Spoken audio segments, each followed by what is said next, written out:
Engaging celebrity interviews. Exciting updates from Christian filmmakers.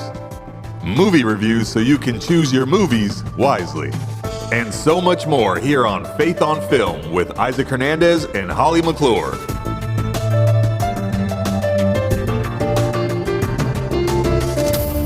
Hello, everybody. Welcome to what I think could potentially be our last episode of this year. We're about to end the year, and I can't believe how fast it's gone by. But Holly, first of all, now let's talk a little bit about traditions maybe that we've had, because I know we're in the holidays now and we all have different kinds of different kinds of traditions. What was your tradition during these holiday days? For sure, Christmas was a big time for my family. Now, growing up with 4 girls, the big thrill was to open up presents in the morning, have our Christmas lunch or afternoon, and then we would go see a Christmas movie. And that became more so in our teen years when we were teens. It was kind of fun to go because, you know, you're not little kids playing with presents all day. It was more something we did, but we loved it as a family tradition. So when my kids were older, I did the same thing with them. We would go pick a movie and all of us would go on Christmas. So it kind of became a tradition. And I know a lot of families do. Now, whether it's Christmas Day, before, right after, you've got relatives in town. This is a big time for movies, for families to go see a movie together. What about you?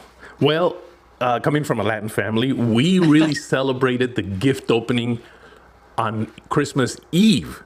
So we'd be there. We'd all get together for dinner and after church, of course, because church was always a must on Christmas Eve.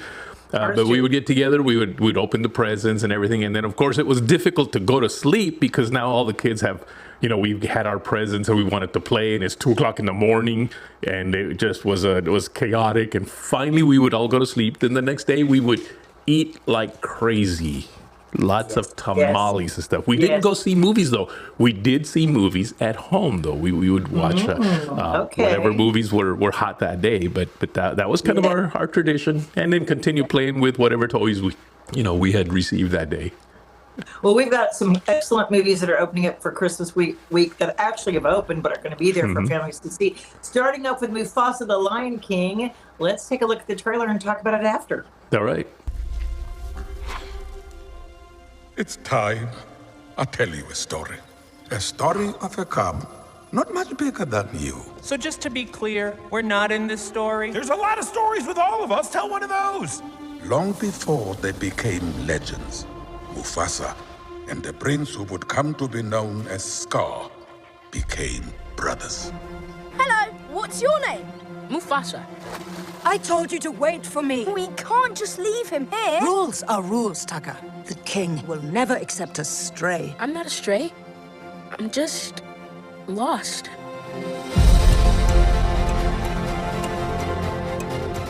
We do not associate with outsiders. Tucker is the future king. We must protect the bloodline. But, Dad, I saved his life.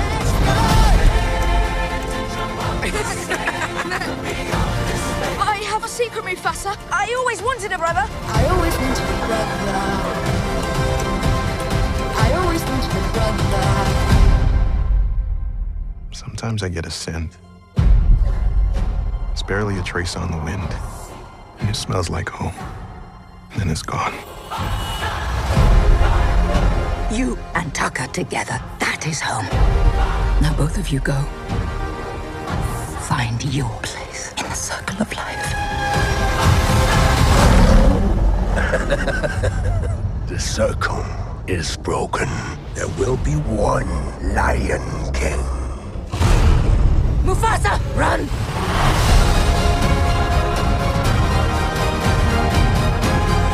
We must fight together. If we fight, we die. Just to be clear, I never signed up for this. I'm here to protect you, my brother. Mufasa! This was a bad idea! We're alive! I did it! I saved us! You were saying?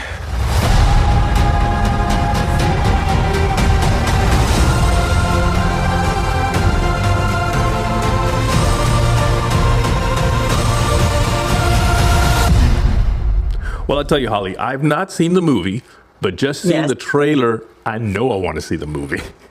I tell you, I was thinking, okay, it's an animated movie, but you go in there and you start believing you're watching real lions, and I know they're talking, but they're like, it looks like real lions. It's a new filmmaking art called photorealistically animated. So you're seeing a photorealistically animated movie. It's a musical drama, but so it has some songs in it, but it's not really song heavy. I think they, paid attention to the fact that kids aren't going to do a bunch of songs like a normal musical. So it's got a few songs sprinkled here and there, which works with the show. Seth Rogen reoccurs in it. Donald Glover, Aaron Pierce is a new character. Beyonce Knowles is in it again, and her daughter, Blue Ivy Carter. She's got a starring role. So it's mother-daughter, which is kind of unusual. James Earl Jones. He was the original voice of Mufasa, and of course he did that in 1994. And then he was able to see this movie and know they were doing it, but he died right before it came out. But they used his voice in the opening credits, so they gave it a little tribute to James Earl Jones as the original Mufasa. The story is, called Before They Were Enemies. It's Mufasa and Scar when they were friends. It's really how the relationship developed. So you're getting to know them, why there was a division, why they were against each other, why they fought as quote unquote brothers. And then it has the enemies that are known as the outsiders, the white lions who come to attack them and hunt them, and music. Now, Hans Zimmer, who I love, did the music for this, as well as Nicholas Britell. He did some of the scoring. But Lin-Manuel Miranda, they called him in to do the songs and the words of the songs, because of course he's so good at that. And I love it. There's a couple of songs, Brother, Brother, there's a couple of other ones kids will be humming and singing. In fact, I think we've got a clip. Let's let them talk about it. All right. Mufasa is uprooted from his home and essentially adopted by Taka. There's a moment where Taka basically says to him, I always wanted a brother. And when I read that line of dialogue in the screenplay, I said, that's my song title. And for inspiration, I didn't have to look any farther than my own home. I have two boys who are 6 and 10 years old, who drive each other crazy, but would do anything for each other. And that spirit is what animates that song. The setting of Mufasa the Lion King comes out of this journey that Mufasa goes on. He's sort of like washed away from everything he knows, and we saw it as a great opportunity to chart this really wonderful path across the continent of Africa. And so what we wanted to do was cover and convey all these different landscapes, all these different cultures that Mufasa, Taka, Rafiki, Sarabi, and Zazu get to journey through. And to us, it was a really wonderful way of expanding the visual footprint, the visual landscape of The Lion King. I drew and have always drawn and continue to draw enormous amounts of inspiration from the beautiful artistry of James L. Jones. He is one of my greatest inspirations. He is one of my heroes. And for me, he is the top of the mountain. Way before I even became professional in this space, I studied him. I learned from him and was greatly inspired by him. And so far as in the context of Mufasa, James L. Jones' original and beautiful and unmatched portrayal, that was my guiding light, and really gave me direction and intention when embarking on this journey. Yeah. Now, we just heard from more than just the director and the guy talking about the music. We also heard from an actor there, didn't we? We did. The guy who plays Mufasa, Aaron Pierce. I love how he paid a tribute to James Earl Jones. I love how he said he drew his inspiration from Mufasa's voice. And so he still has that honor, and it brings in that Lion King feel and pays that tribute to that. That was wonderful, yeah. And he definitely has the voice, although it's still different. I mean, James Earl Jones just has such a unique voice. I don't think anybody will ever be able to really totally, copy it. But I noticed something. He was the mature Mufasa. He was the mature old Mufasa. I do notice something, though, and I want to ask you about this, because remember recently we did a little bit of a review on Wicked, and how Wicked, the story of Wicked kind of takes you back to the early days of the witches, when both witches, if you will, were good, and then what made one turn bad.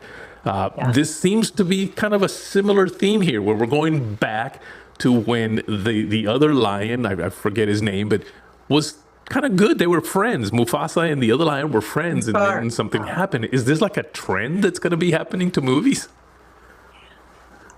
To be true, well, it is a trend, and I've been seeing it for a while. We've actually been seeing with other action movies and things like that. I think when Hollywood has what they call a tent movie with a tent pole, it's a big movie. That's what makes them money. They know if they release it, they're going to make good money. They don't have to worry about it, and it kind of covers all the bad movies that they make or that don't make money through the year. So, I mean, Lion King was a winner. They knew that. So, I think Disney, especially, is looking like, oh, how can we recover? And we can do something new and make something new that we know is going to sell and be a good ticket item. But yet, we're not investing. So I think it was one of those things where they know they can't go woke anymore. They know that. It's been proven to them, and they're already backtracking. In the things that they've done. They're already pulling things from their that they had ready to release that they've already pulled because it's woke and they're not doing it, and they're changing some of their venues. So I feel this was another attempt at going, okay, this is a safe. We know we can get in there. It'll appeal to all audiences, and they're wooing families back because they know they chased away a lot of families. Christian, non-Christian, they ruined it by turning families off to what they were doing. So I feel like this is one of those, how can we make something that's a popular theme and get them back? And with Wicked, that was just how do you make money off of the Wizard of Oz? You know what I mean? Okay, let's go before. I mean, that was clearly just a way to figure out how to do that as well. But yeah, it is kind of a trend we're seeing. Disney is definitely in trouble. I mean, not only in their wokeness in some of the movies that they've produced and that they've been producing and had planned to produce, which of course, like you said, they're pulling back now, but also in their TV network, ABC, man, they are in big trouble. So they're going to have to find a way to bring everybody back in because we're all leaving. Yes. Snow White, the new Snow White movie they're coming out. Right. It's being hammered because originally they were going to put all these weird characters instead of the dwarves. Yeah. Well, that got bashed. So then now they're putting animated dwarves in it. It's already getting hammered. It's not out yet, but they're in trouble because they know. Also, she spoke out against conservatives after the election. Yeah. So Disney's they're trying to pick up the pieces. They really are. Yeah. Now, so is Mufasa a movie that you think we should start a new tradition in my family and go see a movie on Christmas Day? You know what? I watched it and said, okay, is there anything in this that's going to turn me off or it's going to feel woke or it's going to feel... And although there's dialogue about accepting outsiders and that family doesn't have to be, family can come from kids that are separated because, that's what Mufasa is. He was separated from his mom and dad. But it has a happy ending. But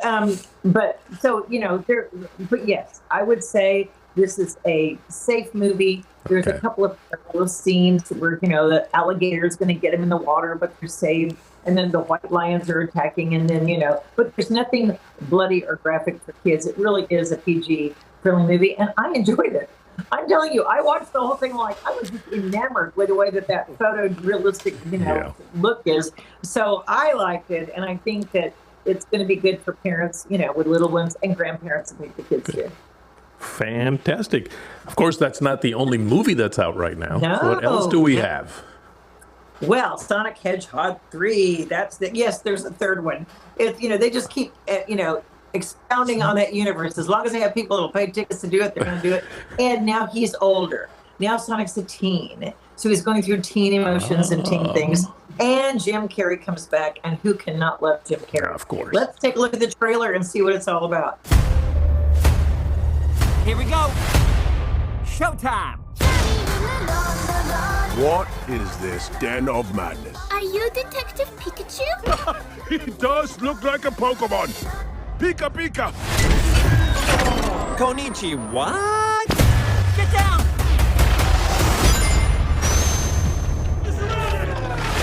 It's time, Shadow. Finally, we will have our revenge. But what good is a dastardly plot if you can't conspire with family? There's 2 Eggmen now? Double your villains, double your fun. Any last words? Nice magic marble, real scary. That actually is real scary. Trick shot.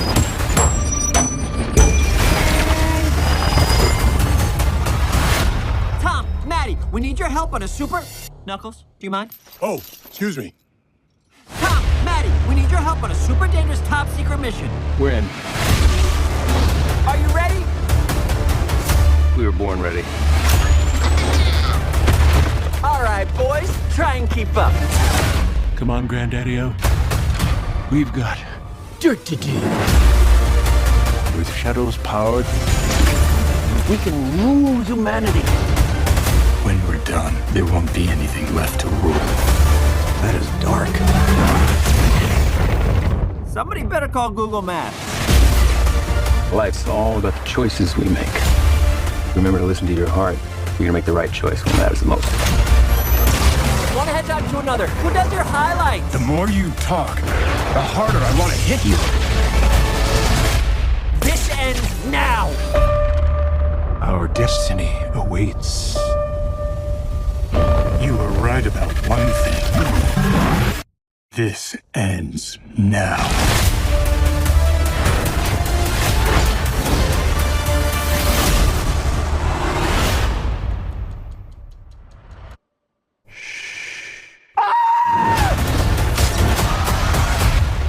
Okay, Isaac, have you ever seen a Hedgehog movie, a Sonic Hedgehog movie?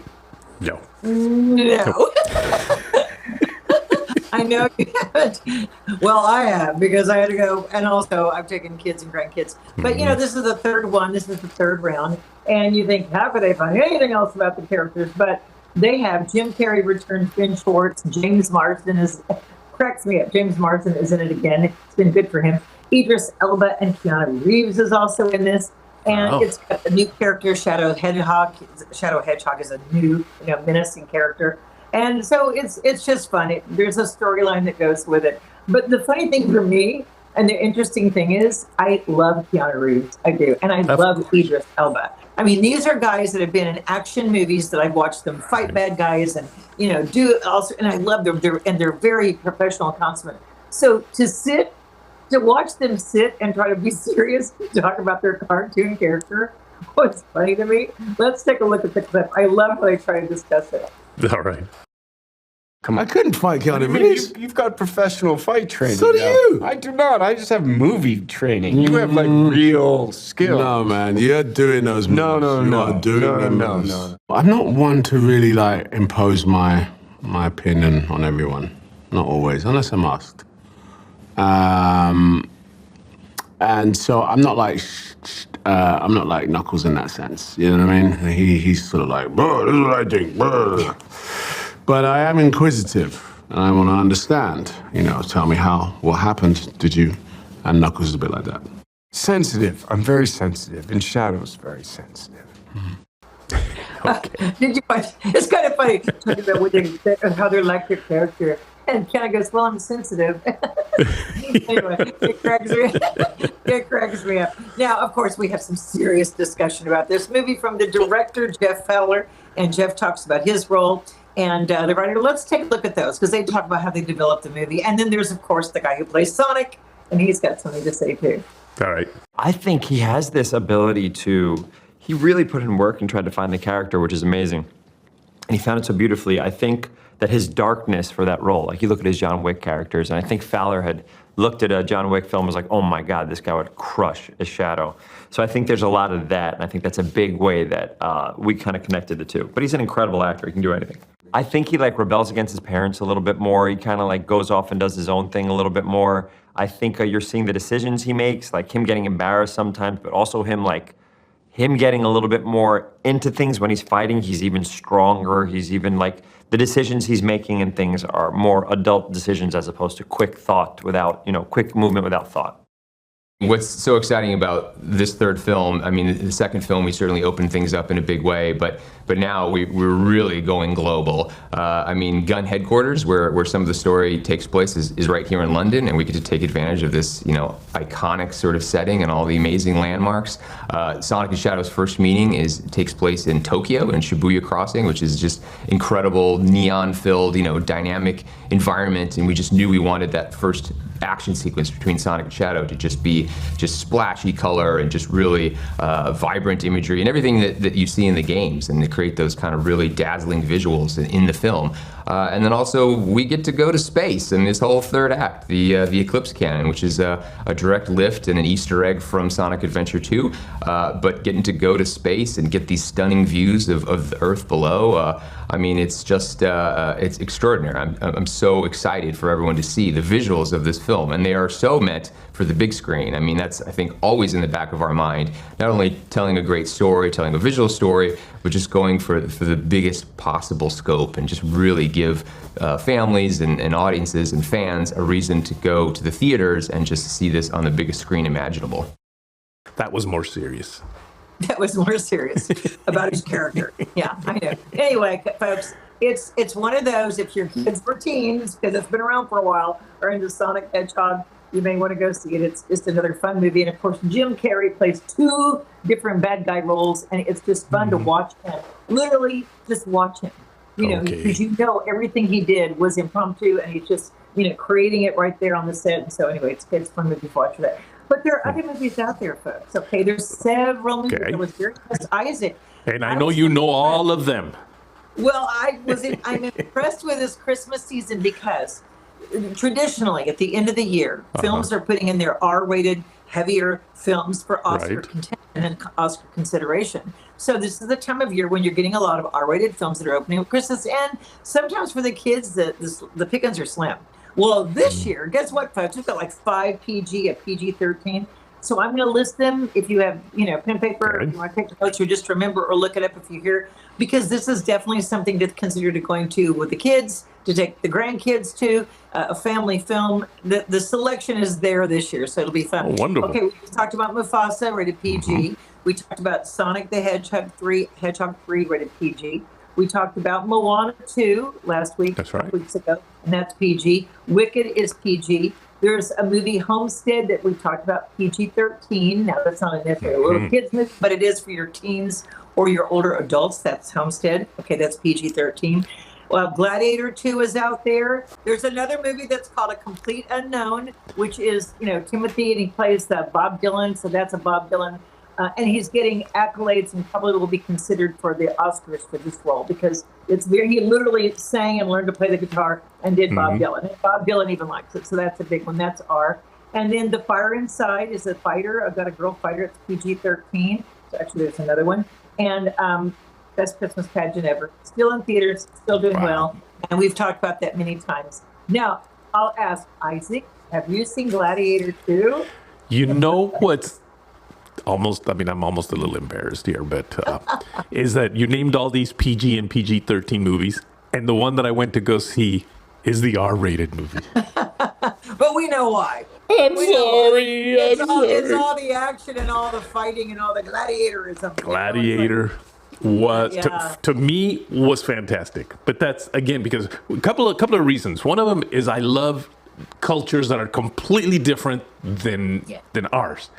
And of course, that whole Roman culture and all that just was it's totally different because I can tell you we don't go around fighting each other with swords anymore. But so I really enjoyed that. But just the whole political intrigue also that was there, and how the two kings, that one put the other one against the other one. I mean, it was or not kings. What do you call the Caesars? The whatever. Yeah.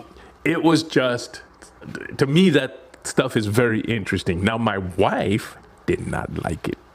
Right. Gladys does not like this kind of movies. She doesn't like that kind of movies. She was like this most of the time. Every once in a while, she would do this. Because of the fight scenes, folks. Because of the fight scenes, it's pretty strong. And the other thing.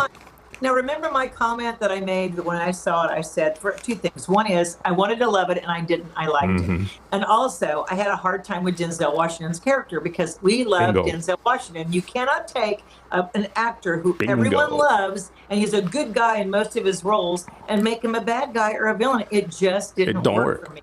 And although he's getting accolades and Oscar nominations and Golden Globe, that's just because he's Denzel Washington. It did not work for me, and I think it was miscast. What did you think? Absolutely. In fact, when we left, one of the comments that my wife had was, I didn't like Denzel Washington. I don't think he was believable. Now, she loves Denzel. That's her absolute favorite actor. But she said, he didn't do good here. And I'm thinking, it's not that he didn't do good. is that you just can't see him as a mean guy. So to you, it's like, he didn't do it. He didn't do well. So yes, she did not like it. I thought he did fine. You know, I mean, he actually was kind of scary, but she did not like it. So yeah, you're right. You're right. Yeah, I think it kind of ruined it for some people. You can't. It's taking an iconic actor, like I said, and trying to put him into a role that really needs almost an unknown or almost an actor who's known to play bad guys, and you love to hate him. It's a love-to-hate thing. Then you feel justified walking out going, oh, I'm glad he got it. But, you know, not to spoil anything, but, you know, but you're kind of walking going, you know, there's some feelings there. So,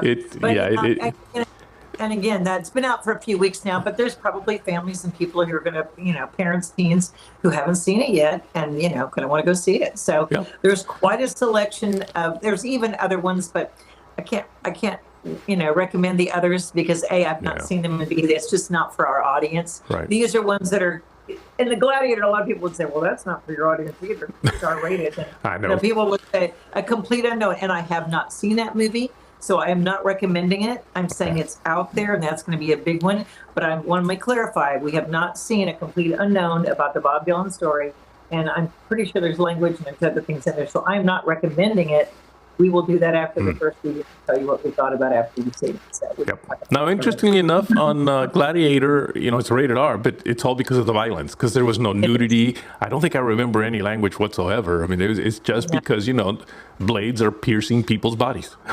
That was and rhinoceroses and animals. And rhinoceros. Oh, that was a great scene when the rhinoceros came out. Oh my gosh, that was awesome. But you know, I just want to say that, looking at this last year, we've had so many movies, and we're going to be doing a show next week or next time talking about the year-end wrap-up of all the movies, and we're going to be mentioning some of the better ones that you now can watch and see and look on your streaming. But for faith-based films, because it's been a big year for faith-based films. It has been.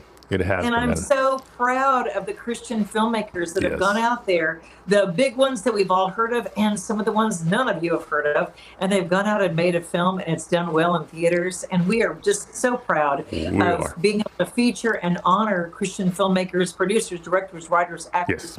TV show. We had a lady who's done a TV show. It's been picked up as a series, and she's won all sorts of awards for that. So we're glad that we have a format that we can show you what the good stuff is out there and what you should be watching and supporting, right, Isaac? Absolutely, yes, yep. Well, that's it for today's show, Holly. I'm getting ready to go out and do our final Christmas shopping now. So fun. And all I can say is Merry Christmas and Happy Holidays. Oh, of course. All right, Holly. See you next time. Bye-bye now. Everyone. Thank you for supporting Faith on Film. We appreciate you. Write to us at faithonfilmtv@gmail.com. That's faithonfilmtv@gmail.com. Follow us on Facebook, Instagram, and Twitter at Faith on Film TV. Also, go to our YouTube channel, Faith on Film TV, and hit the subscribe button and the bell for notifications on our latest Faith on Film shows.